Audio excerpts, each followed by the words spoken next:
নোয়াখালী ৬ হাতিয়া আসনে ১১ দলীয় জোটের এমপি প্রার্থী জাতীয় নাগরিক পার্টির এনসিপির সিনিয়র যুগ্ম মুখ্য সমন্বয়ক আব্দুল হান্নান মাসুদ বলেছেন, শাপলাকলির পক্ষে যে গণজোয়ার দেখতে পাচ্ছি তাতে কয়েক লাখ ভোটের ব্যবধানে মানুষ আমাকে বিজয়ী করবে।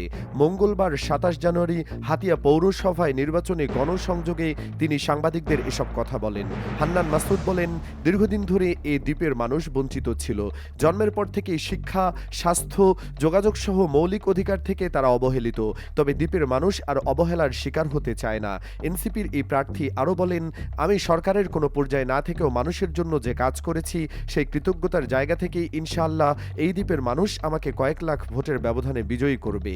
তিনি বলেন, আপনারা যদি আমাকে নির্বাচিত করেন, হাতিয়াকে পৃথিবীর বুকে একটি পর্যটন বান্ধব মডেল এলাকা হিসাবে গড়ে তুলব, যেন সবাই বলতে পারে আমরাও হাতিয়ার মতো করতে চাই, এমন একটি উদাহরণ সৃষ্টি করব।